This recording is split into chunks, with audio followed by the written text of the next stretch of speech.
One thing about it, it's about who you know. And I had talked to someone about this the other day.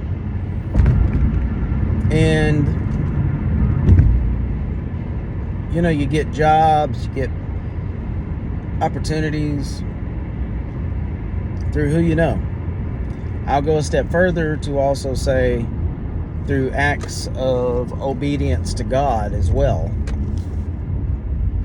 I say that to say because, a lot of times we dismiss that.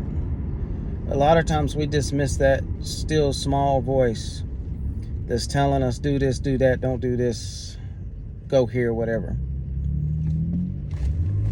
For me, and I may have shared this already, but I started a job here recently, and it is a very good job. The money is actually $1 less than what I was making at the other job. However, the schedule is so good that it's just too good to pass up. I literally have my evenings and I have my weekends, and I'm off Sunday and Monday, which is a little different, but it's great because it opens the door for ministry, which is something I've been striving for a very long time, trying to find something that would accommodate me to be in church, to be in more ministerial stuff, and to get more involved again, and to get me on a rhythm, because, one thing about my other job, it was like this all the time, and that's a lot. And you can't get if you get a rhythm or if you get a system, it falls apart as soon as you get it together. So the way I got the job was because of several things. One, who I know, and two, it was also because of being obedient. Because that particular day, that particular church that I had been visiting, I wasn't going that day. I wasn't feeling up to it. I didn't want to do it, and I ended up going.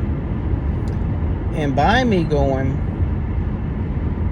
this is what happened. By me listening to that still small voice, by me listening to that voice of the Holy Spirit speaking to me, nudging me, and even taking the time to reason with me.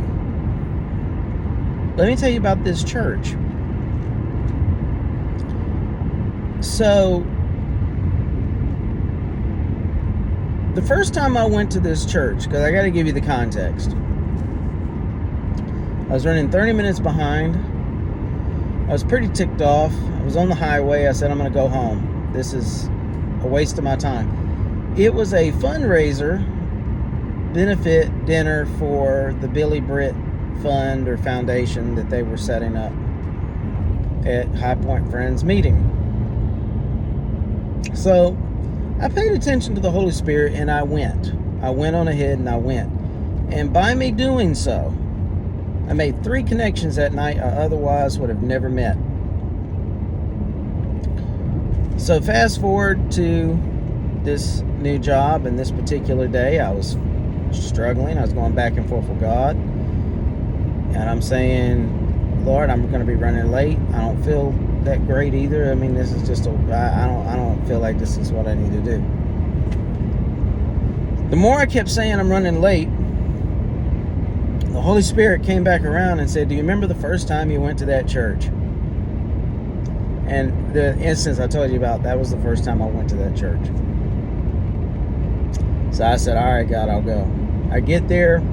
There's a guy fighting with a television set, and I'm thinking to myself, oh God, this is going to be we're not even going to study the Bible. This is just going to be a waste of my time. And I knew I shouldn't have come. That's what's going through my head.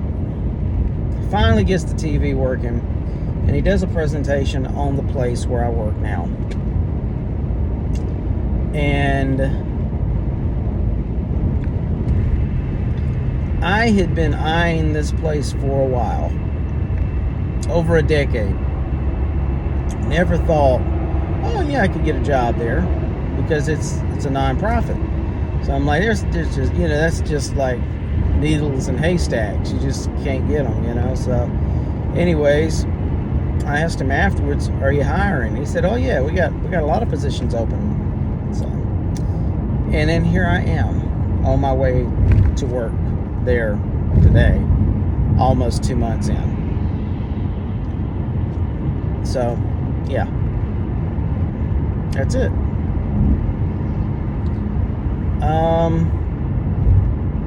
It's about who you know, but it's also about being obedient to the still small voice, being open to the still small voice, to the Holy Spirit speaking to you. Sometimes we're not open. Sometimes we're closed off. Sometimes we're out of communion. All of those things are important. So who you know, being obedient, and staying receptive to the voice of the Holy Spirit. Do those things and watch what happens.